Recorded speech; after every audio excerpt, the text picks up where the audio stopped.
menjelaskan tentang kurikulum pembelajaran Al-Quran dan Al-Hadis. Perencanaan pembelajaran tingkatan satuan pendidikan merupakan kesiapan yang harus dilaksanakan oleh guru dan merupakan langkah awal suatu kegiatan pembelajaran yang berkaitan dengan pembelajaran. Langkah pertama yang harus dilakukan oleh guru melalui kurikulum dengan menyusun silabus. Hal ini untuk menjaga kesesuaian dengan adanya kurikulum yang ada di sekolah.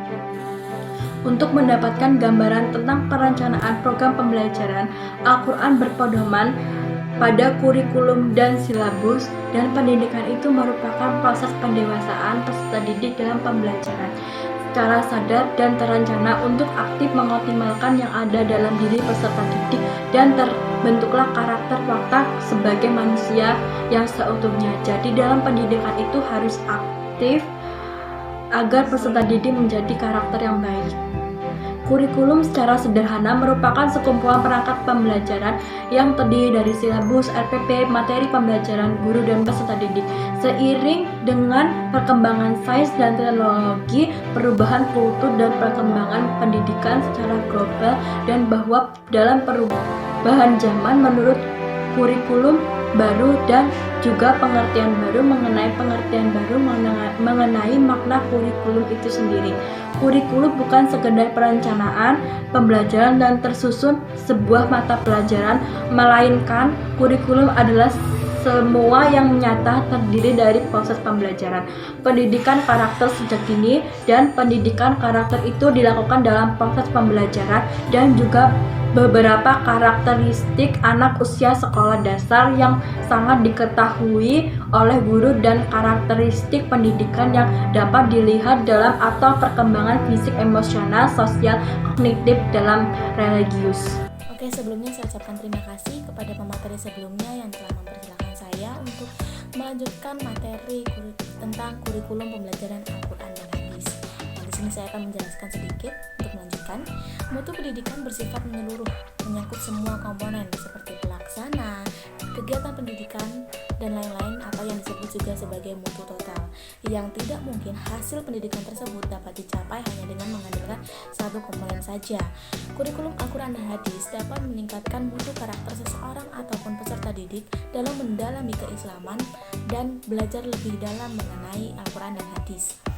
Dalam implikasinya sekarang, kurikulum pendidikan Islam masih memiliki beberapa kelemahan, di antaranya internalisasi yang belum menyangkut ke ranah psikomotorik, kurangnya penjelasan yang lebih luas, kurangnya penguasaan semantik, dan lain-lain. Kurikulum juga menyediakan isi serta bahan pelajaran untuk memudahkan peserta didik dalam menggunakan rancangan kurikulum. Kurikulum juga sebagai tujuan pembelajaran di sekolah. Selain itu, kurikulum juga digunakan sebagai bahan evaluasi pembelajaran.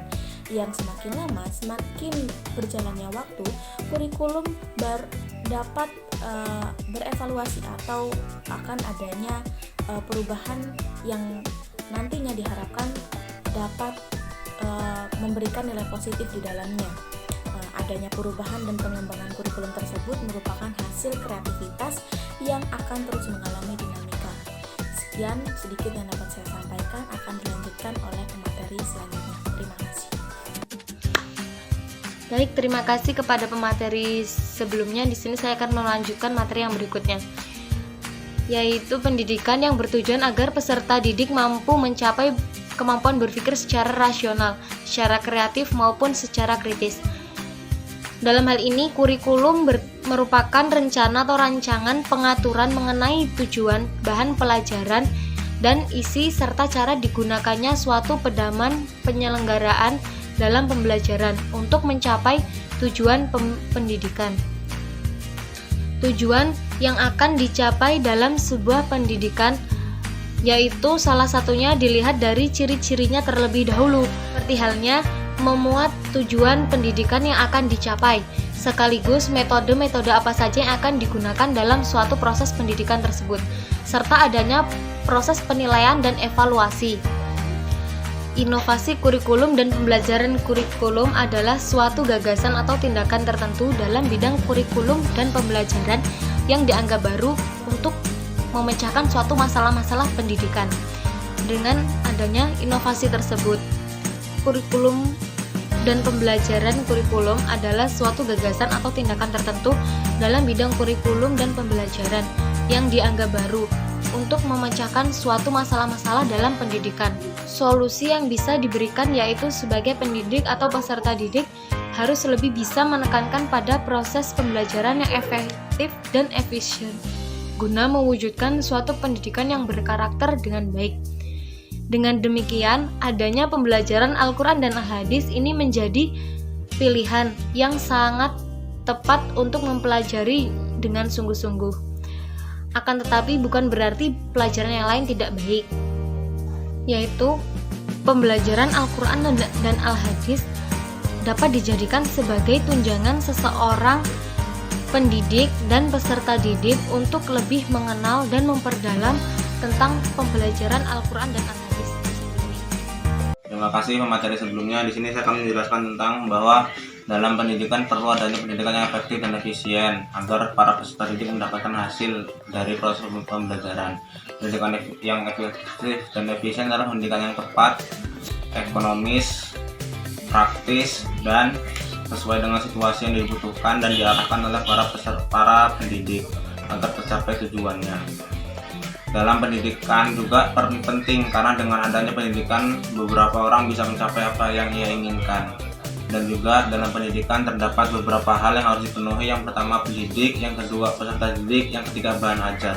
Bahan ajar ditetapkan oleh kurikulum, kemudian para guru membuat RPP atau silabus sebagai konsep atau acuan dalam mengajar.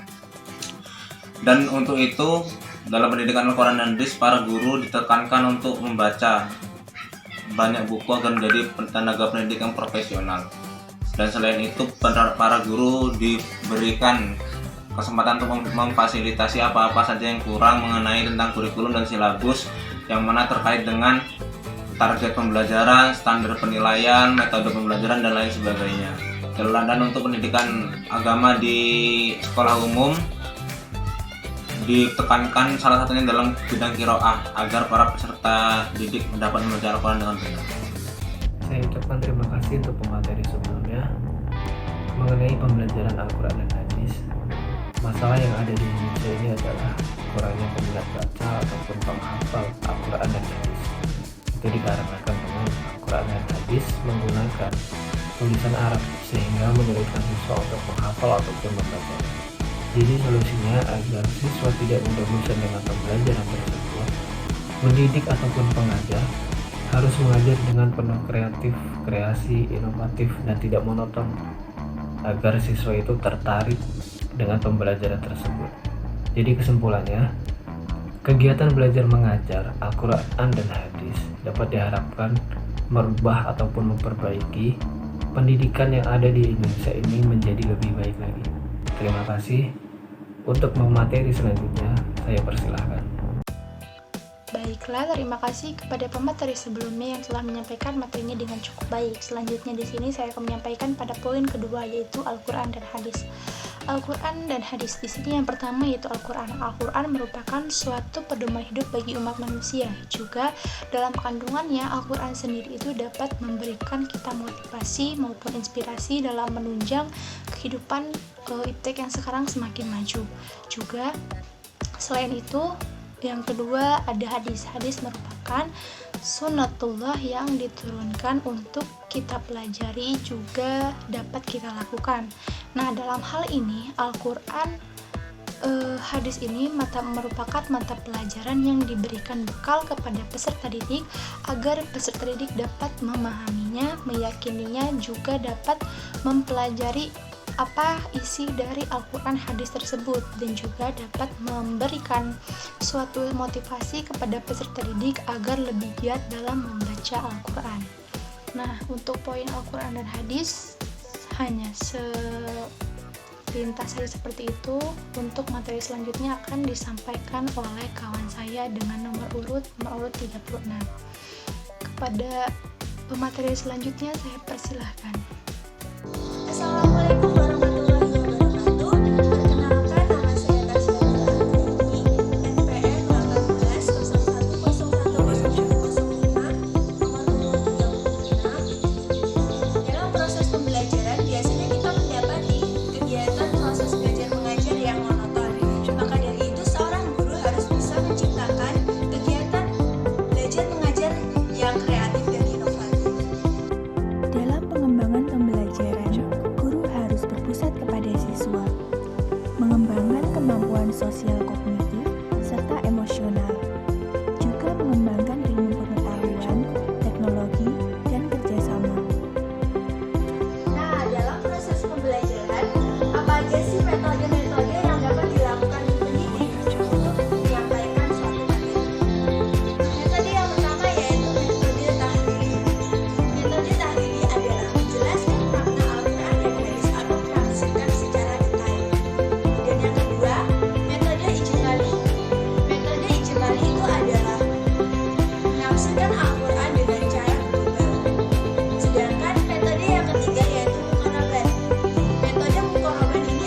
pemateri sebelumnya yang telah menyampaikan materi. Di sini saya akan melanjutkan materi. Jadi, al-hadis merupakan suatu perkataan dan sabda Nabi Muhammad SAW yang patut untuk diikuti. Dalam ketetapan agama Islam, al-hadis merupakan sumber hukum kedua setelah Al-Quran. Adapun fungsi al-hadis sebagai berikut. Sebagai sumber hukum kedua, memperkuat dan mempertegas hukum-hukum dalam Al-Quran, menjelaskan dan menafsirkan ayat-ayat dalam Al-Quran. Tujuan dari penyampaian Al-Quran dan tafsirnya ini agar siswa dapat memiliki pemahaman bahwa ilmu tentang Al-Quran itu sangat luas dan mendukung temuan-temuan ilmiah. Ada juga nama lain dari Al-Quran yaitu Alkitab yang artinya buku. Maksudnya Al-Quran adalah buku yang wajib untuk kita pelajari. Al-Huda yang artinya petunjuk. Maksudnya, Al-Quran sebagai petunjuk umat manusia untuk selalu mengingat kebesaran Allah Subhanahu wa Ta'ala. Dalam salah satu hadis dinyatakan bahwa betapa mulia akhlak seseorang jika orang tersebut mempelajari Al-Quran dan mengajarkannya kepada orang lain dengan baik. Maka, ia akan memperoleh pahala yang berlipat ganda dari Allah Subhanahu wa Ta'ala. Dan juga, dia akan dihormati dan dihargai oleh orang lain. Selain mendapatkan pahala dari Allah Subhanahu wa Ta'ala, dia juga bisa mendekatkan diri kepada Allah Subhanahu wa Ta'ala. Maka dari itu, pembelajaran Al-Quran hadis terhadap siswa ini sangat penting untuk mencapai tujuan pendidikan Islam. Sekian materi yang dapat saya sampaikan. Materi selanjutnya akan disampaikan oleh pemateri yang lain. Baik, terima kasih. Di sini saya akan melanjutkan pemaparan materi mengenai Al-Quran dan Al-Hadis. Bahwasanya mata pelajaran Al-Quran dan Al-Hadis merupakan mata pelajaran yang diajarkan oleh seorang guru kepada peserta didik, bahwasanya peserta didik dapat memahami bahwa Al-Quran dan Al-Hadis merupakan sumber ajaran Islam dan dapat mengamalkannya dalam kehidupan sehari-hari. Seperti apa cara mengamalkan Al-Quran dalam kehidupan sehari-hari? Yang pertama, peserta didik dapat meluangkan waktu untuk membaca Al-Quran dan Al-Hadis. Kemudian yang kedua, dapat meningkatkan ketekunan dalam mempelajari ayat-ayat Al-Quran dan Al-Hadis. Nah, pembelajaran Al-Quran dan Al-Hadis ini memiliki beberapa fungsi. Yang pertama, dapat menumbuhkan kemampuan peserta didik membaca dan menulis Al-Quran dan Al-Hadis. Kemudian yang kedua, dapat mendorong, membimbing, membina, dan kegemaran membaca Al-Quran. Kemudian yang terakhir, memberikan pedoman hidup untuk dapat mencapai kebahagiaan di dunia dan di akhirat. Nah, tujuan pembelajaran Al-Quran dan Al-Hadis, yang pertama kita dapat menumbuh kembangkan kemampuan membaca Al-Quran peserta didik. Kemudian yang kedua, kita dapat mampu membaca Al-Quran itu dengan baik dan benar, dapat melafalkan dengan baik dan benar, kemudian makhrajnya dengan benar, dan yang terakhir kita dapat melatih kelancaran dalam membaca atau kecepatan. Cukup dari saya, terima kasih. Al-Quran dan hadis merupakan dasar pendidikan Islam yang diajarkan di sekolah maupun di madrasah dari berbagai jenjang pendidikan. Program perencanaan pembelajaran dalam belajar mengajar, baik secara langsung maupun tidak langsung, guru hendaknya telah mempersiapkan perencanaan pembelajaran terlebih dahulu. Guru yang mengajar hendaknya memberikan materi yang bermanfaat dan juga sesuai dengan kebutuhan siswanya. Pembelajaran yang bermakna ketika guru mampu menciptakan dan membangun kreativitas siswa dalam menguasai ilmu pengetahuan.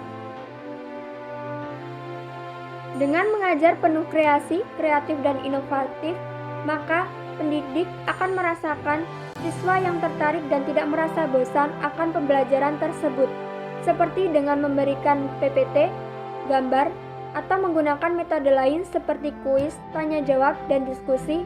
Maka pendidik akan mengetahui metode mana yang tepat untuk digunakan dalam proses pembelajaran.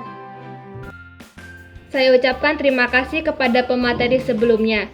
Di sini saya akan menyimpulkan materi dan uraian yang telah disampaikan oleh beberapa teman saya tadi. Dapat kita simpulkan bersama bahwa pembelajaran Al-Quran Hadis merupakan serangkaian kegiatan belajar mengajar yang mengharapkan adanya sebuah perubahan yang lebih baik dalam bidang pendidikan.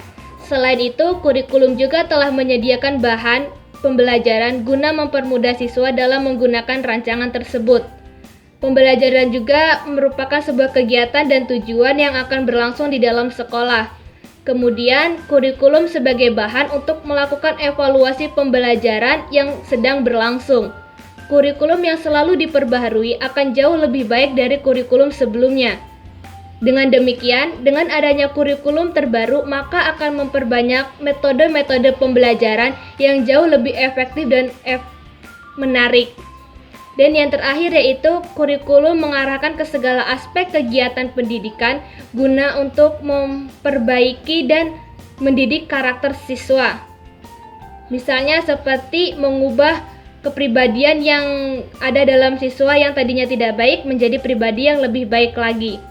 Selain itu, pendidikan juga merupakan salah satu hal yang sangat penting dan utama dalam mengembangkan potensi yang ada di dalam diri peserta didik.